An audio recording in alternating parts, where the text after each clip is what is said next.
गजब है गजब, तू गजब है गजब, तू रूहों का वालिद गजब है गजब, तू गजब है गजब, तू गजब है गजब, तू रूहों का वालिद गजब है गजब।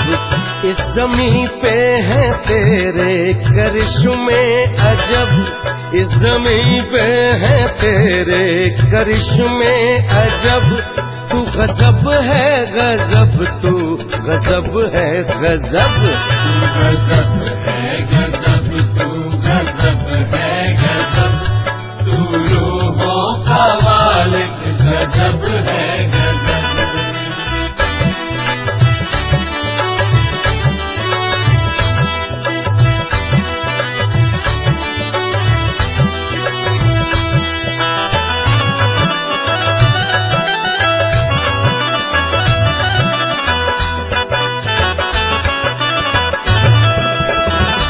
तेरी खुशबू रूहानी से महके जहां,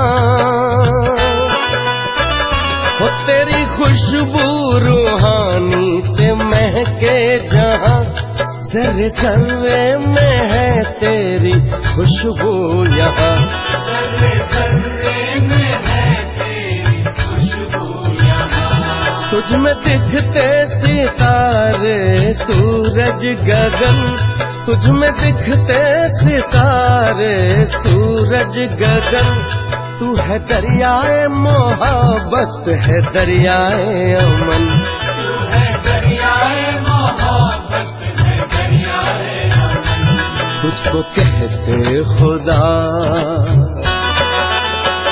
तुझको कहते खुदा, तुझको कहते हैं रब, तुझको कहते खुदा, तुझको कहते हैं रब, तू रूहों का वालिद गजब है गजब, तू गजब है गजब, तू गजब है गजब, तू गजब है गजब, तू गजब है गजब, तू रूहों का वालिद गजब है गजब।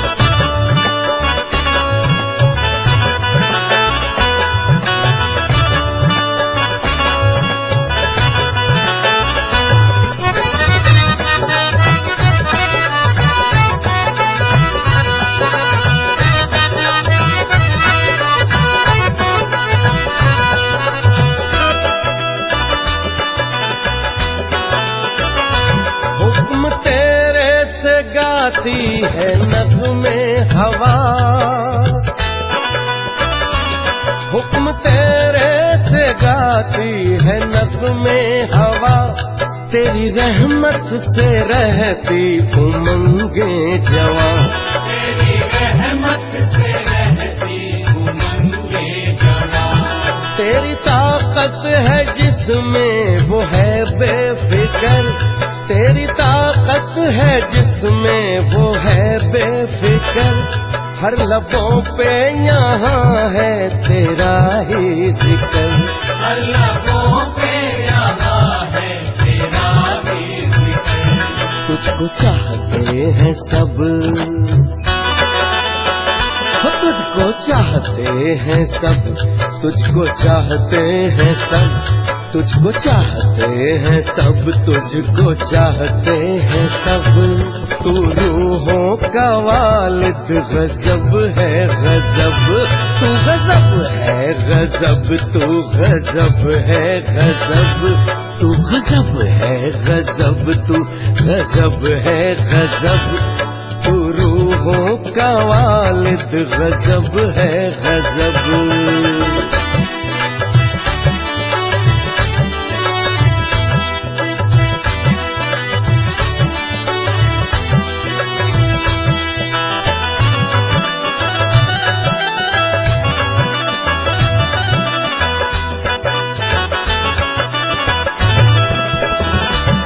हर मजहब में तेरी ही पहचान है,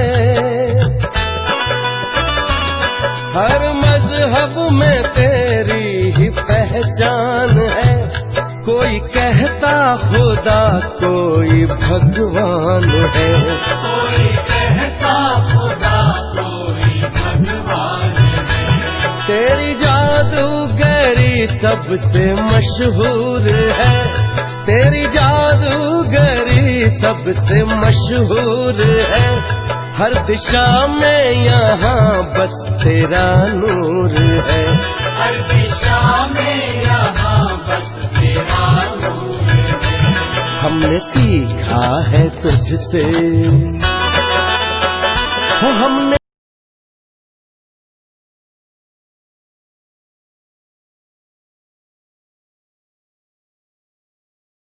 ओम शांति 21/10/2020 साकार महावाक्य। मिठे बच्चे, प्रत्येक दिन रातिरे निजर चार्ट को देख। चार्ट लेखिबा द्वारा डर रहिब जे मोर कौनसी क्षति हेउ नाही तो। प्रश्न, कल्प पूर्वर भाग्यशाली पिलामानंकु बाबांकर केउं कथा तुरंत टच अर्थात अनुभव हेब? उत्तर, बाबा प्रत्येक दिन पिलामानंकु जोग करिवार जो सबु उपाय मान एवं बाबांकु मने पकाइबार जुक्ति बताउछन्ति ताहा भाग्यशाली पिलामानंकु ही टच हेब एवं सेमाने ताकु तुरंत कार्यकारी करिवे। बाबा कहउछन्ति पिलामाने किछि समय एकांतरे बगीचारे जाई बस, बाबांको सहित मिठा मिठा कथा हुओ, निजर चार्ट रख, तेबे तुमर उन्नति होइजिव। ओम शांति। मिलिट्री मानंकु प्रथमे सावधान करा जाई थाए, दयाकरी ध्यान दियो। बाबा मध्य पिला मानंकु कहउछन्ति निजको आत्मा निश्चय करी मने पकौछ। पिला मानंकु बुझा जाइछि जे एही ज्ञान बाबा एही समय रे ही देई पारिवे। बाबा ही पाठ पढ़ाउछन्ति, भगवानु बाच अटे ना। मूल कथा हेला भगवान किए, तुमको किए पढ़ाउछन्ति। एही कथा प्रथमे बुझी पुणी निश्चय करिबाकु हेब। अतीन्द्रिय सुखरे मध्य रहिबाकु हेब। आत्मा बहुत खुशी हेबा उचित जे आमको बेहद्र बाबा मिलिछन्ति। बाबा थरे मात्र आसी मिसुछन्ति संपत्ति देबा पाई। केउ संपत्ति? विश्वर राजत्वर संपत्ति देउछन्ति। 5000 वर्ष पूर्व सदृश एही निश्चय तो दृढ़ अटे जे बाबा आसीछन्ति पुनर्बार सहज राजयोग शिखाउछन्ति। शिखाइबाकु ही पड़ुछि। छोट पिलांकु किछि शिखा जाई न थाए, स्वतः मुखरु मम्मा बाबा बोली बाहरी थाए। काहींकि ना एही अक्षर तो शुणिछ ना। एही हेउछन्ति आत्मिक पिता। आत्मा को आंतरिक गुप्त निशा रही थाए। आत्मा ही पाठ पढ़ी थाए। परम पिता परमात्मा तो ज्ञान रो सागर अटन्ते। से कौनसी पाठ पढ़ी नाहन्ते। तांको पाखरे स्वतः ज्ञान रहिछि। केउं ज्ञान? ए कथा मध्य तुम आत्मा जानिछि। बाबांको पाखरे सारा सृष्टिर आदि मध्य अंतर ज्ञान रहिछि। किपरि गोटिए धर्मर स्थापना एवं अनेक धर्मर विनाश हेउछि, एसबु कथा जानिछन्ति। सेथिपाई तांको सर्वज्ञ बोली कही देउछन्ति। जानिन जानन हार अर्थ कौन? एकथा मध्य बिल्कुल केही जानी नाहन्ति। एबे तुम मानंकु बाबा बुझाउछन्ति जे एही स्लोगान लेख जे मनुष्य होई जदि सृष्टिर रचयिता रचनार आदि मध्य अंतर समय सीमा बा पुनरावृत्ति को न जानिब ତେବେ କ'ଣ କୁହାଯିବ? ଏହି ପୁନରାବୃତ୍ତି ଅକ୍ଷର ମଧ୍ୟ ବହୁତ ଜରୁରୀ ଅଟେ। ସଂଶୋଧନ ତ ହୋଇ ଚାଲିଛି ନା। ଗୀତାର ଭଗବାନ କିଏ? ଏହି ଚିତ୍ର ବହୁତ ଫାଷ୍ଟ କ୍ଲାସ୍ ଅଟେ। ସାରା ବିଶ୍ୱରେ ଏହା ହେଉଛି ସବୁଠାରୁ ପ୍ରଥମ ନମ୍ବର ଭୁଲ। ପରମ ପିତା ପରମାତ୍ମାଙ୍କୁ ନ ଜାଣିବା କାରଣରୁ କହିଦେଉଛନ୍ତି ଯେ ସମସ୍ତେ ଭଗବାନଙ୍କର ରୂପ ଅଟନ୍ତି। ଯଦି ଛୋଟ ପିଲାକୁ ପଚରାଯାଏ ଯେ ତୁମେ କାହାର ସନ୍ତାନ ଅଟ, କହିଥାନ୍ତି ଅମୁକର। ଅମୁକ କାହାର ସନ୍ତାନ ଅଟେ? ଅମୁକର। ପୁଣି କହିଦିଅନ୍ତି ଯେ ସେ ମୋର ସନ୍ତାନ ଅଟେ। ସେହିପରି ଏମାନେ ମଧ୍ୟ ଭଗବାନଙ୍କୁ ଜାଣିନାହାନ୍ତି, ତେଣୁ କହିଦେଉଛନ୍ତି ଯେ ଆମେ ସବୁ ଭଗବାନ। ବହୁତ ପୂଜା ମଧ୍ୟ କରୁଛନ୍ତି, କିନ୍ତୁ କିଛି ହେଲେ ବୁଝିପାରୁନାହାନ୍ତି। ବ୍ରହ୍ମାଙ୍କର ରାତ୍ରିର ଗାୟନ ରହିଛି, ତେବେ ନିଶ୍ଚିତ ବ୍ରାହ୍ମଣ ବ୍ରାହ୍ମଣୀମାନଙ୍କର ମଧ୍ୟ ରାତ୍ରି ହୋଇଥିବ। ଏସବୁ ହେଲା ଧାରଣା କରିବାର କଥା। ଯେଉଁମାନେ ଯୋଗଯୁକ୍ତ ରହୁଛନ୍ତି ସେହିମାନଙ୍କର ହିଁ ଧାରଣା ହେବ। ଯୋଗକୁ ହିଁ ବଳ ବୋଲି କୁହାଯାଉଛି। ଜ୍ଞାନ ତ ହେଲା ରୋଜଗାରର ପନ୍ଥା। ଯୋଗଯୁକ୍ତ ହେବା ଦ୍ୱାରା ହିଁ ଶକ୍ତି ମିଳିଥାଏ, ଯାହାଦ୍ୱାରା ବିକର୍ମ ବିନାଶ ହୋଇଥାଏ। ତୁମକୁ ବୁଦ୍ଧିର ଯୋଗ ବାବାଙ୍କ ସହିତ ଲଗାଇବାକୁ ପଡ଼ିବ। ଏହି ଜ୍ଞାନ ବାବା ବର୍ତ୍ତମାନ ହିଁ ଦେଉଛନ୍ତି, ପୁଣି କେବେ ମିଳିବ ନାହିଁ। ବାବାଙ୍କ ବିନା ଏହି ଜ୍ଞାନ କେହି ହେଲେ ଦେଇପାରିବେ ନାହିଁ। ବାକି ସବୁ ହେଉଛି ଭକ୍ତି ମାର୍ଗର ଶାସ୍ତ୍ର କର୍ମକାଣ୍ଡର କ୍ରିୟାମାନ। ତାଙ୍କୁ ଜ୍ଞାନ ବୋଲି କୁହାଯିବ ନାହିଁ। ଆଧ୍ୟାତ୍ମିକ ଜ୍ଞାନ ଏକମାତ୍ର ବାବାଙ୍କ ପାଖରେ ହିଁ ଅଛି ଏବଂ ସେ ବ୍ରାହ୍ମଣମାନଙ୍କୁ ହିଁ ଦେଉଛନ୍ତି। ଅନ୍ୟ କାହା ପାଖରେ ଆଧ୍ୟାତ୍ମିକ ଜ୍ଞାନ ନାହିଁ। ଦୁନିଆରେ କେତେ ଧର୍ମ, ମଠ, ପନ୍ଥ ଆଦି ରହିଛି, କେତେ ମତ ଅଛି। ପିଲାମାନଙ୍କୁ ବୁଝାଇବାରେ କେତେ ପରିଶ୍ରମ କରିବାକୁ ପଡ଼ୁଛି, କେତେ ତୁଫାନ ଆସୁଛି। ଗାନ ମଧ୍ୟ କରୁଛନ୍ତି, ନାଆକୁ ମୋର ପାରି କରିଦିଅ। ସମସ୍ତଙ୍କର ନାଆ ତ ପାର ହୋଇପାରିବ ନାହିଁ। କେହି ବୁଡ଼ି ମଧ୍ୟ ଯାଇଛନ୍ତି, କେହି ପୁଣି ଯେଉଁଠି ସେଇଠି ରହିଥାନ୍ତି। 2-3 ବର୍ଷ ବିତିଗଲେ ମଧ୍ୟ କେତେଜଣଙ୍କର କୌଣସି ଠିକଣା ନାହିଁ। କେହି ତ ପୁଣି ଭକ୍ତି ମାର୍ଗରେ ବହୁ ସ୍ଥାନରେ ଭ୍ରମିତ ହୋଇଥାନ୍ତି। କେତେକ ପୁଣି ସେହିଠାରେ ହିଁ ଛିଡ଼ା ହୋଇଯାଉଛନ୍ତି। ଏଥିରେ ବହୁତ ପରିଶ୍ରମ କରିବାକୁ ପଡ଼ୁଛି। କେତେକ ଲୋକ ଦେଖାଣିଆ ଯୋଗ ମଧ୍ୟ କରୁଛନ୍ତି। କେତେ ଯୋଗ ଆଶ୍ରମ ରହିଛି। ଆତ୍ମା ଉନ୍ନତି ନିମନ୍ତେ ଶିକ୍ଷା କେନ୍ଦ୍ର ଅନ୍ୟ ଯେଉଁଠାରେ ହୋଇପାରିବ ନାହିଁ। ବାବା ହିଁ ଆସି ଆତ୍ମାମାନଙ୍କୁ ରୁହାନୀ ଯୋଗ ଶିଖାଉଛନ୍ତି। ବାବା କହୁଛନ୍ତି, ଏହା ତ ବହୁତ ସହଜ ଯୋଗ ଅଟେ। ଏହିପରି ସହଜ ଆଉ କିଛି ମଧ୍ୟ ନାହିଁ। ଆତ୍ମା ହିଁ ଶରୀରରେ ରହି ଅଭିନୟ କରୁଛି। ଆତ୍ମା ସର୍ବାଧିକ 84 ଜନ୍ମ ନେଉଛି। ପୁଣି ଧୀରେ ଧୀରେ ଅନ୍ୟ ଧର୍ମର ଆତ୍ମାଙ୍କ ଜନ୍ମ ସଂଖ୍ୟା କମ୍ ହୋଇଯିବ। ଏକଥା ବି ତୁମ ପିଲାମାନଙ୍କ ମଧ୍ୟରେ ବି କାହାର କାହାର ବୁଦ୍ଧିରେ ଅଛି। ବୁଦ୍ଧିରେ ଧାରଣା ବହୁତ ମୁସ୍କିଲରେ ହେଉଛି। ପ୍ରଥମ କଥା ବାବା ବୁଝାଉଛନ୍ତି, କେଉଁ ଆଡ଼େ ଗଲେ ମଧ୍ୟ ପ୍ରଥମେ ବାବାଙ୍କର ପରିଚୟ ଦିଅ। ବାବାଙ୍କ ପରିଚୟ କିପରି ଦିଆଯିବ, ସେଥିପାଇଁ ଯୁକ୍ତି ରଚନା କରାଯାଉଛି। ଏହି ନିଶ୍ଚୟ ହୋଇଗଲେ ବୁଝିଯିବେ ଯେ ବାବା ତ ସତ୍ୟ ଅଟନ୍ତି। ନିଶ୍ଚୟ ବାବା ସତ୍ୟ କଥା ହିଁ କହୁଛନ୍ତି। ଏଥିରେ ସନ୍ଦେହ ଆସିବା ଅନୁଚିତ। ଯୋଗଯୁକ୍ତ ରହିବାରେ ହିଁ ପରିଶ୍ରମ ରହିଛି। ଏଥିରେ ମାୟା ବିରୋଧ କରୁଛି, ଘଡ଼ି ଘଡ଼ି ଭୁଲାଇ ଦେଉଛି। ସେଥିପାଇଁ ବାବା କହୁଛନ୍ତି ଚାର୍ଟ ଲେଖ। ତେବେ ବାବା ମଧ୍ୟ ଦେଖିବେ ଯେ କିଏ କେତେ ମନେ ପକାଉଛନ୍ତି। 4 ଭାଗରୁ 1 ଭାଗ ପିଲା ମଧ୍ୟ ଚାର୍ଟ ରଖୁନାହାନ୍ତି। କେହି କେହି କହୁଛନ୍ତି ଆମେ ତ ସାରା ଦିନ ବାବାଙ୍କ ସ୍ମୃତିରେ ରହୁଛୁ। ବାବା କହୁଛନ୍ତି ଏହା ତ ବହୁତ ମୁସ୍କିଲ ଅଟେ।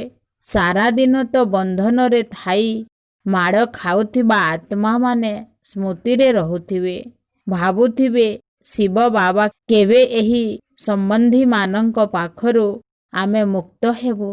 ଆତ୍ମା କହୁଛି ଯେ ବାବା ଆମେ ବନ୍ଧନରୁ କିପରି ମୁକୁଳିବୁ? ଯଦି କେହି ବହୁତ ସ୍ମୃତିରେ ରହୁଛନ୍ତି ତେବେ ଚାର୍ଟ ଲେଖି ପଠାଅ। ନିର୍ଦ୍ଦେଶ ମିଳୁଛି ଯେ ପ୍ରତିଦିନ ରାତିରେ ନିଜର ଚାର୍ଟ ଲେଖ, ଡାଏରୀ ରଖ। ଡାଏରୀରେ ଲେଖିବା ଦ୍ୱାରା ଡର ରହିବ ଆମର ଯୋଗର ହିସାବ କମ୍ ନ ହୋଇଯାଉ, ନଚେତ୍ ବାବା ଦେଖିବେ ତ କ'ଣ କହିବେ? ଏତେ ପ୍ରିୟ ବାବାଙ୍କୁ ଏତିକି ସମୟ ହିଁ ୟାଦ କରୁଛ। ଲୌକିକ ପିତାକୁ, ସ୍ତ୍ରୀକୁ ତୁମେ ମନେ ପକାଉଛ, ମୋତେ ଏତିକି ଟିକେ ମଧ୍ୟ ମନେ ପକାଇ ପାରୁନାହଁ। ଚାର୍ଟ ଲେଖିବ ତ ନିଜକୁ ନିଜେ ହିଁ ଲଜ୍ଜା ଲାଗିବ ଯେ ଏହି ଅବସ୍ଥାରେ ମୁଁ ପଦ ପାଇପାରିବି ନାହିଁ। ସେଥିପାଇଁ ବାବା ଚାର୍ଟ ଲେଖିବା ଉପରେ ଅଧିକ ଧ୍ୟାନ ଦେଉଛନ୍ତି। ବାବାଙ୍କୁ ଏବଂ 84 ଜନ୍ମର ଚକ୍ରକୁ ମନେ ପକାଇବାକୁ ହେବ, ତେବେ ଚକ୍ରବର୍ତ୍ତୀ ରାଜା ହୋଇଯିବ। ନିଜ ସମାନ କରିଲେ ତ ଯାଇ ପ୍ରଜାଙ୍କ ଉପରେ ରାଜ୍ୟ କରିବ। ଏହା ହେଲା ରାଜଯୋଗ, ନରରୁ ନାରାୟଣ ହେବା ପାଇଁ। ଏହା ହିଁ ତୁମର ଲକ୍ଷ୍ୟ ଉଦ୍ଦେଶ୍ୟ ଅଟେ। ଯେପରି ଆତ୍ମାକୁ ଦେଖି ହୁଏ ନାହିଁ, କେବଳ ଅନୁଭବ କରିହୁଏ। ଏହାଙ୍କ ଭିତରେ ଆତ୍ମା ଅଛି, ଏକଥା ମଧ୍ୟ ବୁଝିବାକୁ ପଡ଼ିଥାଏ। ଏହି ଲକ୍ଷ୍ମୀ ନାରାୟଣଙ୍କର ନିଶ୍ଚିତ ରାଜଧାନୀ ଥିବ। ଏମାନେ ସର୍ବାଧିକ ପରିଶ୍ରମ କରିଛନ୍ତି, ତେବେ ଯାଇ ବୃତ୍ତି ରୂପେ ରାଜ୍ୟପଦ ପାଇଛନ୍ତି। ନିଶ୍ଚୟ ଏମାନଙ୍କର ପ୍ରଜା ବହୁତ ଥିବେ। ଏମାନେ ସର୍ବୋଚ୍ଚ ପଦ ପାଇଛନ୍ତି, ନିଶ୍ଚିତ ବହୁତ ଯୋଗ ଲଗାଇଛନ୍ତି, ତେଣୁ ସମ୍ମାନର ସହିତ ଉତ୍ତୀର୍ଣ୍ଣ ହୋଇଛନ୍ତି। ଏହାର ମଧ୍ୟ କାରଣ ବାହାର କରିବା ଉଚିତ। ଆମର ଯୋଗ କାହିଁକି ଲାଗୁନାହିଁ? ଧନ୍ଦା ଆଦି ଓ ଜଞ୍ଜାଳରେ ବୁଦ୍ଧି ଭ୍ରମିତ ହେଉଛି। ସେଥିରୁ ସମୟ ବାହାର କରି ଏଥିପ୍ରତି ଅଧିକ ଧ୍ୟାନ ଦେବା ଉଚିତ। କିଛି ସମୟ ବାହାର କରି ବଗିଚାକୁ ଯାଇ ଏକାନ୍ତରେ ବସିବା ଉଚିତ। ସ୍ତ୍ରୀ ଲୋକମାନେ ତ ଯାଇପାରିବେ ନାହିଁ, ସେମାନଙ୍କୁ ତ ଘର ସମ୍ଭାଳିବାକୁ ପଡ଼ିବ। ପୁରୁଷମାନଙ୍କ ପାଇଁ ତ ସହଜ ଅଟେ। ଯେଉଁମାନେ କଳ୍ପ ପୂର୍ବ ସଦୃଶ ଭାଗ୍ୟଶାଳୀ ହୋଇଥିବେ ତାଙ୍କୁ ହିଁ ଟଚ୍ ହେବ। ଏହି ପାଠ ପଢ଼ା ତ ବହୁତ ଭଲ, ବାକି ପ୍ରତ୍ୟେକଙ୍କର ନିଜସ୍ୱ ବୁଦ୍ଧି ରହିଛି। ଯେମିତି ବି ହେଉ ବାବାଙ୍କ ଠାରୁ ସମ୍ପତ୍ତି ନେବା ହେବ। ବାବା ସମସ୍ତ ପ୍ରକାରର ନିର୍ଦ୍ଦେଶ ଦେଉଛନ୍ତି, କିନ୍ତୁ ପିଲାମାନଙ୍କୁ ହିଁ କରିବାକୁ ହେବ। ବାବା ସର୍ବସାଧାରଣ ଭାବରେ ନିର୍ଦ୍ଦେଶ ଦେଉଛନ୍ତି, କିନ୍ତୁ ଜଣେ ଜଣେ ଆସି ମଧ୍ୟ ପଚାରିଲେ ବାବା ରାୟ ଦେଇପାରିବେ। ତୀର୍ଥ ସମୟରେ ବଡ଼ ବଡ଼ ପାହାଡ଼ ଉପରକୁ ଯିବାବେଳେ ପଣ୍ଡାମାନେ ସାବଧାନ କରିଥାନ୍ତି, ବହୁତ ମୁସ୍କିଲରେ ଯାଇଥାନ୍ତି। ତୁମମାନଙ୍କୁ ତ ବାବା ବହୁତ ସହଜ ଯୁକ୍ତି ବତାଉଛନ୍ତି। ବାବାଙ୍କୁ ମନେ ପକାଇବାକୁ ହେବ, ଶରୀରର ଅଭିମାନ ତ୍ୟାଗ କରିବାକୁ ପଡ଼ିବ। ବାବା କହୁଛନ୍ତି ମୋତେ ମନେ ପକାଅ। ବାବା ଆସି ଜ୍ଞାନ ଦେଇ ଚାଲି ଯାଉଛନ୍ତି। ଆତ୍ମା ସଦୃଶ ତୀବ୍ର ରକେଟ ଅନ୍ୟ କିଛି ହୋଇପାରିବ ନାହିଁ। ବୈଜ୍ଞାନିକମାନେ ଚନ୍ଦ୍ରପୃଷ୍ଠକୁ ଯିବା ପାଇଁ କେତେ ସମୟ ନଷ୍ଟ କରିଛନ୍ତି, ଏକଥା ମଧ୍ୟ ଡ୍ରାମାରେ ନିର୍ଦ୍ଧାରିତ ହୋଇ ରହିଛି। ଏହି ବିଜ୍ଞାନର କଳା କୌଶଳ ମଧ୍ୟ ବିନାଶ କାର୍ଯ୍ୟରେ ସାହାଯ୍ୟ କରୁଛି। ତାହା ହେଲା ସାଇନ୍ସ, ତୁମର ହେଉଛି ସାଇଲେନ୍ସ। ନିଜକୁ ଆତ୍ମା ଭାବି ବାବାଙ୍କୁ ମନେ ପକାଇବା, ଏହା ହେଉଛି ଡେଡ୍ ସାଇଲେନ୍ସ ବା ଗଭୀର ଶାନ୍ତି। ମୁଁ ଆତ୍ମା ଶରୀରରୁ ଅଲଗା ଅଟେ। ଏହି ଶରୀର ପୁରୁଣା ଜୋତା ସଦୃଶ ଅଟେ। ସର୍ପ କଇଁଛର ଉଦାହରଣ ମଧ୍ୟ ତୁମ ପାଇଁ କୁହାଯାଉଛି। ତୁମେ ହିଁ କୀଟ ସମାନ ମନୁଷ୍ୟମାନଙ୍କୁ ଜ୍ଞାନ ଶୁଣାଇ ମନୁଷ୍ୟରୁ ଦେବତା କରାଉଛ। ଅପବିତ୍ର ଦୁନିଆରୁ ପବିତ୍ର ଦୁନିଆକୁ ନେଇଯିବା ତୁମର ହିଁ କାମ ଅଟେ। ସନ୍ନ୍ୟାସୀମାନଙ୍କର ଏହି ଯଜ୍ଞ ତପ ଆଦି କିଛି ମଧ୍ୟ କରିବାର ନାହିଁ। ଗୃହସ୍ଥୀମାନଙ୍କ ନିମନ୍ତେ ହିଁ ଭକ୍ତି ଏବଂ ଜ୍ଞାନ ରହିଛି। ସନ୍ନ୍ୟାସୀମାନେ ତ ସତ୍ୟ ଯୁଗକୁ ଯିବେ ନାହିଁ। ସେମାନେ ଏହି କଥାକୁ କ'ଣ ଜାଣିବେ? ଏହା ମଧ୍ୟ ନିବୃତ୍ତି ମାର୍ଗୀଙ୍କ ପାଇଁ ଡ୍ରାମାରେ ନିର୍ଦ୍ଧାର୍ଯ୍ୟ ହୋଇ ରହିଛି।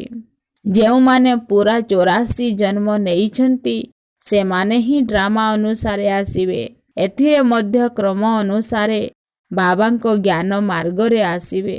ମାୟା ବହୁତ ଶକ୍ତିଶାଳୀ ଅଟେ। ଆଖି ବହୁତ ବିକାରୀ ହୋଇଥାଏ। ଜ୍ଞାନର ତୃତୀୟ ନେତ୍ର ମିଳିବା ଦ୍ୱାରା ଆଖି ବହୁତ ପବିତ୍ର ହୋଇଥାଏ। ପୁଣି ଅଧା କଳ୍ପ କେବେ ବିକାରୀ ହେବ ନାହିଁ। ଆଖି ବହୁତ ଧୋକେବାଜ ଅଟେ। ତୁମେ ଯେତେ ବାବାଙ୍କୁ ମନେ ପକାଇବ ସେତେ କର୍ମେନ୍ଦ୍ରିୟ ଶୀତଳ ହୋଇଯିବ। ପୁଣି 21 ଜନ୍ମ ପର୍ଯ୍ୟନ୍ତ କର୍ମେନ୍ଦ୍ରିୟ ଚଳଚଞ୍ଚଳ ହେବ ନାହିଁ। ସତ୍ୟ ଯୁଗରେ କର୍ମେନ୍ଦ୍ରିୟାର ଚଞ୍ଚଳତା ରହିବ ନାହିଁ। ସବୁ କର୍ମେନ୍ଦ୍ରିୟ ଶାନ୍ତ ସତ୍ୱଗୁଣୀ ରହିବ। ଦେହ ଅଭିମାନ ଆସିବା ପରେ ହିଁ ସବୁ ପ୍ରକାରର ବିକାର ଆସିଥାଏ। ବାବା ତୁମକୁ ଦେହୀ ଅଭିମାନୀ କରାଉଛନ୍ତି। ଅଧା କଳ୍ପ ପାଇଁ ତୁମକୁ ସମ୍ପତ୍ତି ମିଳିଯାଉଛି। ଯିଏ ଯେତିକି ପରିଶ୍ରମ କରିବେ ସେତିକି ଉଚ୍ଚ ପଦ ପାଇବେ। ଦେହୀ ଅଭିମାନୀ ହେବା ପାଇଁ ପରିଶ୍ରମ କରିବାକୁ ହେବ। ତେବେ କୌଣସି କର୍ମେନ୍ଦ୍ରିୟ ଧୋକା ଦେବ ନାହିଁ। ଅନ୍ତ ପର୍ଯ୍ୟନ୍ତ ମାୟାର ଯୁଦ୍ଧ ଚାଲିଥିବ। କର୍ମାତୀତ ଅବସ୍ଥା ହୋଇଗଲେ ପୁଣି ଲଢ଼େଇ ଆରମ୍ଭ ହୋଇଯିବ। ଦିନକୁ ଦିନ ବିନାଶର ଚହଳ ସୃଷ୍ଟି ହେବ। ଲୋକମାନେ ମୃତ୍ୟୁକୁ ଭୟ କରିବେ। ବାବା କହୁଛନ୍ତି ଏହି ଜ୍ଞାନ ସମସ୍ତଙ୍କ ପାଇଁ ଉଦ୍ଦିଷ୍ଟ। କେବଳ ବାବାଙ୍କ ପରିଚୟ ଦେବାକୁ ହେବ। ଆମେ ସବୁ ଆତ୍ମାମାନେ ଭାଇ ଭାଇ ଅଟୁ।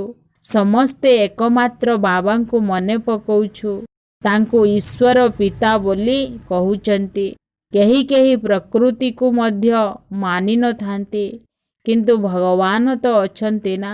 ମୁକ୍ତି ଜୀବନ ମୁକ୍ତି ପାଇବା ପାଇଁ ତାଙ୍କୁ ମନେ ପକାଇଥାନ୍ତି। ମୋକ୍ଷ ତ କାହାକୁ ମିଳୁନାହିଁ। ବିଶ୍ୱର ଇତିହାସ ଭୂଗୋଳ ପୁନରାବୃତ୍ତି ହେବାକୁ ପଡ଼ିବ। ବୁଦ୍ଧି ମଧ୍ୟ କହୁଛି ଯେ ସତ୍ୟ ଯୁଗରେ ଏକମାତ୍ର ଭାରତ ହିଁ ଥିଲା। ମନୁଷ୍ୟମାନେ ତ କିଛି ବି ଜାଣିନାହାନ୍ତି। ଏହି ଲକ୍ଷ୍ମୀ ନାରାୟଣଙ୍କର ରାଜ୍ୟ ଥିଲା ନା। ଲକ୍ଷ ଲକ୍ଷ ବର୍ଷର କଥା ନୁହେଁ। ଲକ୍ଷ ଲକ୍ଷ ବର୍ଷ ହୋଇଥିଲେ ଜନସଂଖ୍ୟା କେତେ ଢେର ହୋଇଯାଇଥାନ୍ତେ। ବାବା କହୁଛନ୍ତି ଏବେ କଳିଯୁଗ ଶେଷ ହୋଇ ସତ୍ୟଯୁଗର ସ୍ଥାପନା ହେଉଛି। ସେମାନେ ଭାବୁଛନ୍ତି ବର୍ତ୍ତମାନ କଳିଯୁଗ ଛୋଟ ପିଲା ଅଟେ। ଆହୁରି ଏତେ ହଜାର ବର୍ଷ ଆୟୁଷ ଅଛି। ତୁମେମାନେ ଜାଣିଛ ଯେ ସାରା କଳ୍ପ 5000 ବର୍ଷର ଅଟେ। ଭାରତରେ ହିଁ ସତ୍ୟ ଯୁଗର ସ୍ଥାପନା ହେଉଛି। ଭାରତ ହିଁ ଏବେ ସ୍ୱର୍ଗ ହେବାକୁ ଯାଉଛି। ଏବେ ଆମେ ଶ୍ରୀମତ ଅନୁସାରେ ଏହି ରାଜ୍ୟ ସ୍ଥାପନା କରୁଛୁ। ବର୍ତ୍ତମାନ ବାବା କହୁଛନ୍ତି କେବଳ ମୋତେ ମନେ ପକାଅ। ଏହା ହିଁ ପ୍ରଥମ ଶବ୍ଦ ସେମାନଙ୍କୁ ଶୁଣାଅ। ବାବାଙ୍କ ପ୍ରତି ନିଶ୍ଚୟ ନ ଆସିବା ପର୍ଯ୍ୟନ୍ତ ପ୍ରଶ୍ନ ପଚାରି ଚାଲିଥିବେ। ଯଦି କୌଣସି କଥାର ଉତ୍ତର ନ ମିଳିବ ତେବେ ଭାବିବେ ଯେ ଏମାନେ କିଛି ମଧ୍ୟ ଜାଣିନାହାନ୍ତି। ଆଉ କହୁଛନ୍ତି ଯେ ଭଗବାନ ଆମକୁ ପଢ଼ାଉଛନ୍ତି। ସେଥିପାଇଁ ପ୍ରଥମେ ଗୋଟିଏ କଥା ହିଁ ବୁଝାଅ। ପ୍ରଥମେ ବାବାଙ୍କ ପ୍ରତି ନିଶ୍ଚୟ ହେଉ ଯେ ବାସ୍ତବରେ ସମସ୍ତ ଆତ୍ମାମାନଙ୍କର ପିତା ଜଣେ ଏବଂ ସେ ହିଁ ରଚୟିତା ଅଟନ୍ତି। ତେବେ ସେ ଆତ୍ମା ନିଶ୍ଚୟ ସଙ୍ଗମ ଯୁଗରେ ହିଁ ଆସିବେ। ବାବା କହୁଛନ୍ତି ମୁଁ ଯୁଗେ ଯୁଗେ ନୁହେଁ କଳ୍ପର ସଙ୍ଗମ ଯୁଗରେ ହିଁ ଆସୁଛି। ମୁଁ ନୂଆ ସୃଷ୍ଟିର ରଚୟିତା ଅଟେ। ତେବେ ମଝିରେ କିପରି ଆସିବି? ମୁଁ ପୁରୁଣା ଏବଂ ନୂଆ ଦୁନିଆର ସଙ୍ଗମରେ ହିଁ ଆସୁଛି। ଏହାକୁ ପୁରୁଷୋତ୍ତମ ସଙ୍ଗମ ଯୁଗ କୁହାଯାଉଛି। ତୁମେ ସଙ୍ଗମ ଯୁଗରେ ହିଁ ପୁରୁଷୋତ୍ତମ ହେଉଛ। ଲକ୍ଷ୍ମୀ ନାରାୟଣ ସବୁଠାରୁ ପୁରୁଷୋତ୍ତମ ଅଟନ୍ତି। ଲକ୍ଷ୍ୟ ଉଦ୍ଦେଶ୍ୟ କେତେ ସହଜ ଅଟେ। ସମସ୍ତଙ୍କୁ କୁହ ସତ୍ୟ ଯୁଗ ସ୍ଥାପନା ହେଉଛି। ବାବା କହିଛନ୍ତି ପୁରୁଷୋତ୍ତମ ଅକ୍ଷର ନିଶ୍ଚୟ ଲେଖ, କାହିଁକି ନା ଏଠାରେ ତୁମେ କନିଷ୍ଠ ପୁରୁଷକୁ ଉତ୍ତମ ପୁରୁଷ ହେଉଛ।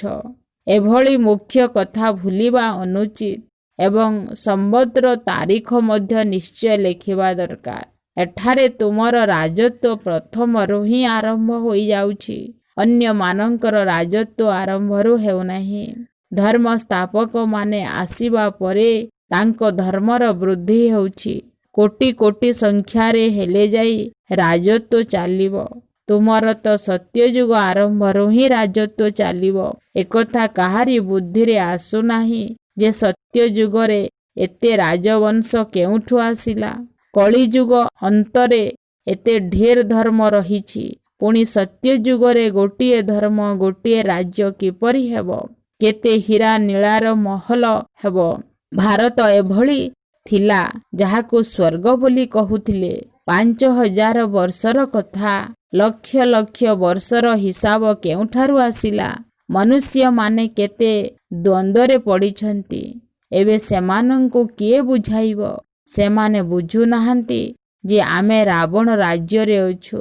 ଦେବତାମାନଙ୍କର ମହିମା ସର୍ବଗୁଣ ସମ୍ପନ୍ନ ଅଟେ। ଏମାନଙ୍କ ଭିତରେ 5 ବିକାର ନାହିଁ, କାହିଁକି ନା ଦେହୀ ଅଭିମାନୀ ଅଟନ୍ତି।